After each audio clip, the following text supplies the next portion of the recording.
Hi everyone, in this tutorial we're going to be learning about a few rules that we need to know when differentiating functions. The first rule I want to show you is if a function f of x is equal to some function g of x plus or minus another function h of x, then its derivative f dash of x will equal to the derivative of g of x, so g dash of x, plus or minus the derivative of h of x, so that's h dash of x. And I'll go ahead and box that. What this rule is actually telling us is if a function is made up of two or more functions being added together, or even one function being subtracted from another, to differentiate that function, all we have to do is differentiate each of the functions as though they were on their own. So here's an example. Let's say we have f of x, which equals to x raised to the power of 4 plus x raised to the power of 2. Well, using the rule we just wrote, we can go ahead and state that the derivative, f dash of x, is equal to the derivative of x raised to the power of 4 plus the derivative of x squared. And we can differentiate each of these using the power rule. That will equal to 4 times x raised to the power of 4 minus 1 plus 2 times x raised to the power of 2 minus 1. And that's equal to 4 times x cubed plus 2 times x raised to the power of 1. And remembering that x to the power of 1 just means x, we don't have to write that power of 1. Here's another example. Let's say we have g of x, which equals to x raised to the power of 5 minus x cubed plus 4. Well, again, using the rule that we have at the top here, to differentiate g of x, all we have to do is differentiate each of the three terms inside this function. So let's go ahead. We can state that g dash of x is equal to 5 times x raised to the power of 5 minus 1 minus 3 times x raised to the power of 3 minus 1 plus the derivative of 4. But now to differentiate 4, we're going to use the following rule. If f of x is equal to a constant, so I'll just say if f of x equals to c, then its derivative function, f dash of x, will always be equal to 0. And to understand why it's always equal to 0, let me just focus on this 4 here for a second. To plot the function f of x equals to 4, we would draw the horizontal line whose height is 4. In other words, we would draw this, a horizontal line like so, whose equation is y equals to 4. Now when we differentiate, what we're actually finding is the gradient, or the slope. But this horizontal line at y equals to 4 doesn't have a slope, meaning its slope is 0, and that will be true for any horizontal line, which is why this result will always be true.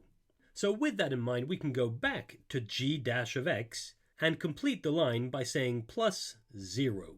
Finally, simplifying that, we can state that g dash of x is equal to 5 times x raised to the power of 4 minus 3 times x raised to the power of 2. Here's another example. Say we have to differentiate h of x, which equals to x raised to the power of 7 plus x raised to the power of negative 2 plus x plus 2. Well, here we can see that h of x is equal to the sum of 4 functions. And so using the rule that we have at the top of the page here, to find the derivative h dash of x, we differentiate each of the 4 terms as though it was on its own. So let's go ahead. We can state that h dash of x is equal to 7 times x raised to the power of 7 minus 1 plus negative 2 times x raised to the power of negative 2 minus 1. And we add to that the derivative of x. Well, remember, x just means x raised to the power of 1. So that becomes 1 times x raised to the power of 1 minus 1 plus the derivative of 2, which using the rule we just saw here is equal to 0. Now, tidying this up a bit, that's equal to 7 times x raised to the power of 6 minus 2 times x raised to the power of negative 3 plus 1 times x raised to the power of 0. But x raised to the power of 0 is equal to 1. So we can go ahead and state our final answer as the derivative h dash of x equals to 7 times x raised to the power of 6 minus 2x raised to the power of negative 3 plus 1 times 1, which is 1. Done. Now I should point out that when we differentiate x, we'll always just get 1. And it's a special case, which is definitely worth highlighting. So I'll go ahead and state that if f of x is equal to x, then the derivative f dash of x will be equal to 1. Alright, the last important rule that I want to highlight here is the following. If a function f of x is equal to a times g of x, then its derivative, f dash of x, will be equal to a times g dash of x. And what this rule is telling us is if a function g of x is being multiplied by some number a, then to find the derivative, all we have to do is differentiate the function as though it were on its own and multiply that derivative by the same number a. Here's a quick example to make that clear. Let's say we have f of x, which equals to 5x raised to the power of 3.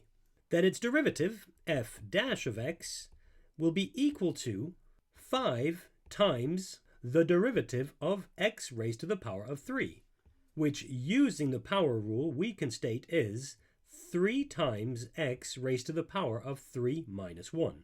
And since 5 times 3 is 15, we can state the answer as 15x raised to the power of 2.